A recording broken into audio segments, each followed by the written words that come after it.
మహాగణపతిం మనసా స్మరామి మహాగణపతిం మనసా స్మరామి. Dear creations family అందరికీ నా హృదయపూర్వక ధన్యవాదాలు. అలాగే ఈ యొక్క డిసెంబర్ మాసానికి సంబంధించి రాశి ఫలాలు అన్ని రాశుల వరకు ఎలా ఉన్నాయో తెలుసుకునే ముందు ముఖ్యంగా మేజర్ ఈవెంట్స్ ప్లానెటరీ ట్రాన్సిట్ ఎలా ఉంది ఏంటి మనకి ఈ యొక్క మాసంలో చూద్దాం మెయిన్గా. సో ఇక్కడ చూసినట్టయితే కనుక ఈ మాసంలో గురువు గారి యొక్క సంచారం 6వ తారీఖు నుంచి మిథున రాశిలోకి వస్తూ ఉంది. ఆయన మిథున రాశిలో మళ్ళీ అతిచారంలోకి వెళ్ళిన గురుడు రిట్రాగ్రేషన్లో మిథున రాశిలోకి వచ్చి మళ్ళీ ట్రాన్సిట్ మొదలు పెట్టబోతున్నారు. అలాగే ధనుర్రాశిలోకి 8వ తారీఖు నుంచి కుజుడు ధనస్సులోకి రాబోతున్నారు. రవి 16వ తారీఖు నుంచి ధనస్సులోకి రాబోతున్నారు మిత్రక్షేత్రంలోకి. బుధ భగవానుడు 7వ తారీఖు డిసెంబర్ 7వ తారీఖు నుంచి ఆయన తుల నుంచి వృశ్చికంలోకి అడుగు పెట్టబోతున్నారు. ఇంకా శుక్రుని యొక్క పరిస్థితి చూస్తే కనుక డిసెంబర్ 20వ తారీఖు నుంచి శుక్రుడు కూడా ధనస్సు రాశిలోకి ప్రవేశించబోతున్నారు.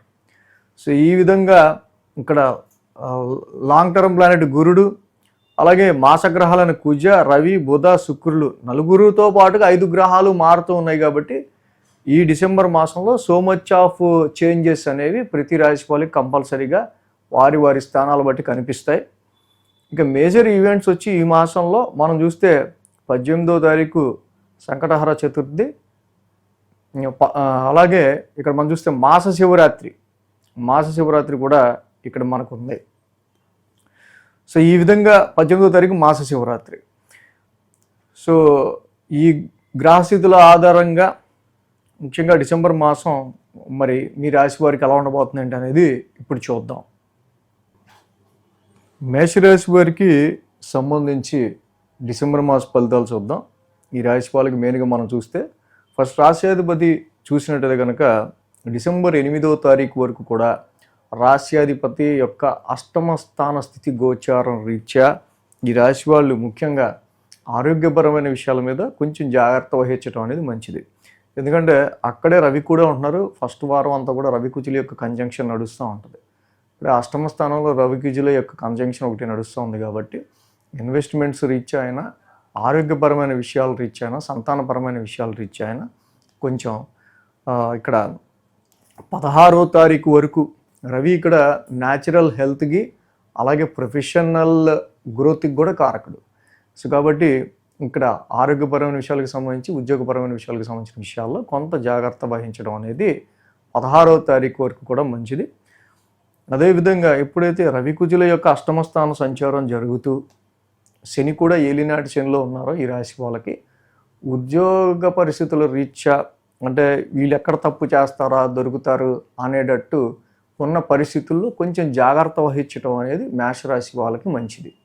ఆ రవి కుజుల యొక్క అష్టమ స్థాన సంచారం కొంచెం ఎంత లేదన్నా వీళ్ళకి చిన్న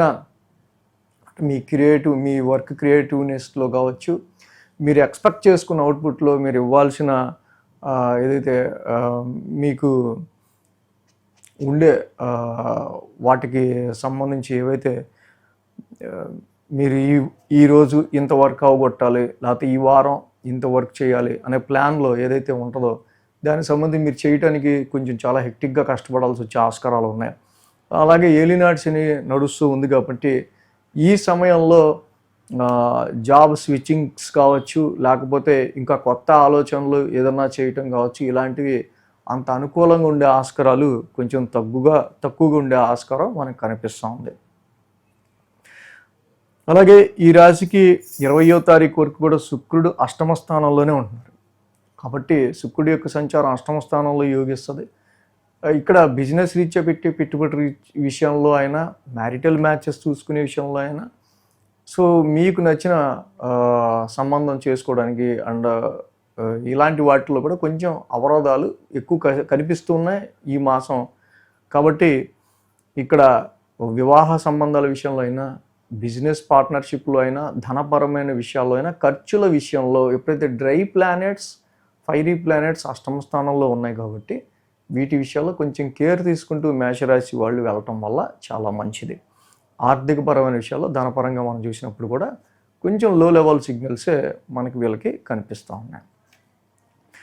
అలాగే ఈ రాశికి ఇన్వెస్ట్మెంట్స్ అండ్ షేర్స్ విషయాల్లో మనం ఇందాక చెప్పుకున్నట్టు పెద్దగా ఫలితాలు అనేవి తక్కువే ఉండే ఆస్కారాలు ఉంటాయి. అక్కడ ఇన్వెస్ట్మెంట్స్కి సంబంధించిన విషయాల్లోనూ అటు ఏలినాడ్స్ అని నడవటము, పెట్టిన పెట్టుబడికి వచ్చే ప్రాఫిట్కి పెద్దగా ఏమీ తేడా కనిపించదు, అలా ఉంటుంది పరిస్థితి. కాబట్టి కొంచెం అలాంటి పరిస్థితుల్లో మీరు ఇంకా అంటే నెక్ ఆఫ్ ద మూమెంట్లో ఫైనాన్షియల్గా కొంచెం మనీతో మనం ఏదో చీకట్లో రాయేసినట్టు గేమ్ ఆడే విషయాల్లో అయితే అంత నెక్లో ఉంటే కనుక జాగ్రత్తగా ఉండటం అనేది మంచిది. అలాగే ఈ రాశి వాళ్ళకి గురువు గారు కూడా మళ్ళీ తిరిగి తృతీయ స్థానంలోకి వస్తూ ఉన్నారు. అంటే ఈ మాసంలో కొన్ని షార్ట్ జర్నీస్ ఉండే ఆస్కారాలు ఉంటాయి. ఎక్కువ మీరు కమ్యూనికేషన్ చేయాల్సి వచ్చే ఆస్కారాలు కూడా ఉంటాయి. కమ్యూనికేషన్గా కూడా ఎక్కువ మీరు కమ్యూనికేట్ చేయాల్సి వచ్చే ఆస్కారాలు కూడా మేషరాశి వారికి కనిపిస్తూ ఉన్నాయి. అలాగే ఈ రాశికి లాభస్థానంలో రాహు యొక్క సంచారం మనం ఇప్పుడు చెప్పుకున్నట్టుగానే జరుగుతున్న విషయాల్లో బిజినెస్ మీరు ఏదైనా చేస్తుంటే అప్పటికప్పుడు ఎంత సంపాదించినా అది మీకు ఎక్స్పెండిచర్గా కొంచెం ఖర్చుగా వ్యయంగా కన్వర్ట్ అవుతున్నప్పటికీ లాభస్థానంలో ఉన్న రాహు మాత్రం తప్పకుండా మీకు ఎంతో కొంత మంచి చేస్తూ మిమ్మల్ని ముందు తీసుకెళ్ళడానికి, కొంచెం సర్కిల్స్ని పరిచయం చేయడానికి, కొన్ని నెట్వర్క్స్ని పరిచయం చేయడానికి ఇక్కడ చాలా మీకు అనువైన సమయంగా మనం చెప్పుకోవచ్చు.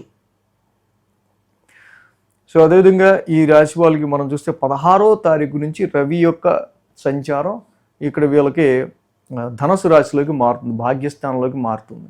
ఇక్కడ రవికుజులు అష్టమంలో ఉన్న, మళ్ళీ రవికుజులు భాగ్యంలో కలిసిన పెద్ద అంత అనుకూలమైన ఫలితాలు ఏమి కూడా మనకి అంటే ఫైనాన్షియల్ రిచ్ అంటే ఖర్చులు అనేవి జనరల్గా బొటాబొటిగా పెరుగుతూ వెళ్తూ ఉంటాయి తప్పించి, కాబట్టి ఇక్కడ చాలా న్యూట్రలైజ్డ్గా మీరు పెట్టే ఖర్చుల విషయంలో మన వచ్చే రాబడి అంతా అండ్ అవుతున్న ఖర్చులు అంతా అంటే 17వ తారీఖు తర్వాత నుంచి మీరు కమిట్మెంట్స్ రీత్యా పెట్టుకున్న ఖర్చులు ఉంటాయి. మళ్ళీ ఇక్కడ జనరల్గా మనకి ఫైనాన్షియల్ డ్రై అవ్వటం, మళ్ళీ 17వ తారీఖు తర్వాత నుంచి కమిట్మెంట్స్ రీత్యా ఆల్రెడీ మనం డిసెంబర్లో ఇది కట్టాలి అది కట్టాలని ఇంకేవో రెడీగా ఉంటాయి.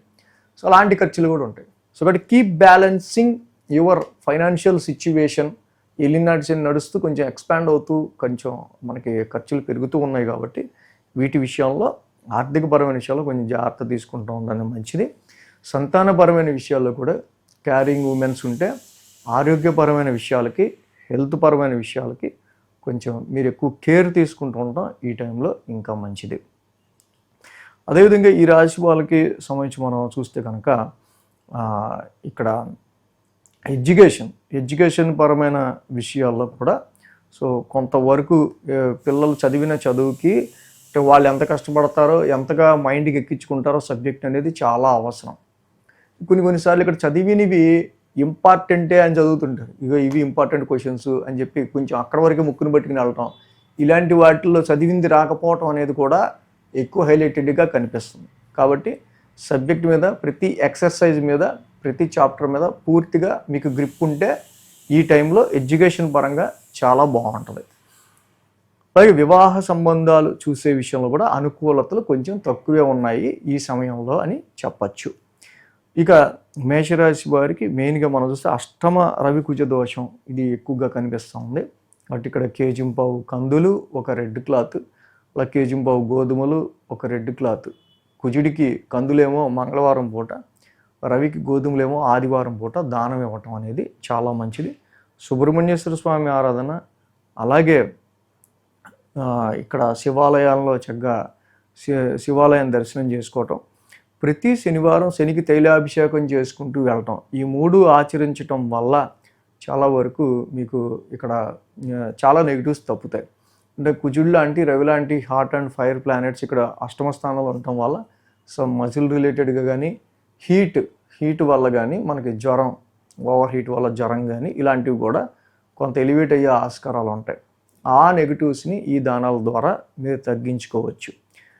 అలాగే ఏ వారంలో మరి అష్టమ రవికుజుల యొక్క దోషం వల్ల అగ్రెసివ్గా కానీ మనకి ఆవేశంగా కొంచెం నిర్ణయాలు తీసుకునే విషయంలో జాగ్రత్తగా ఉండాలి. అది ఎప్పుడు, ఏ వారంలో, ఏ డేట్లో ఏర్పడుతుంది. ఏలినాటి శని వల్ల ఎప్పుడైతే వ్యయ స్థానంలో శని యొక్క సంచారం నడుస్తున్నప్పుడు మీకు ఎక్కువ జాబ్ పరంగా కానీ ఫైనాన్షియల్గా ప్రాఫిట్స్ ఎక్స్పెండిచర్గా మారడం ఇలాంటి ఎఫెక్ట్స్ ఏ వారంలో ఏ డేట్లలో ఉండొచ్చు. ఇది మనం వీక్లీ రాశి ఫలాలు ఫాలో అయితే మీకు ఇంకా బాగా తెలుస్తుంది. అంటే వీక్లీ కూడా ఫాలో అవటం ఇంకా మంచిది. So thanks for watching TR creations. ధన్యవాదాలు.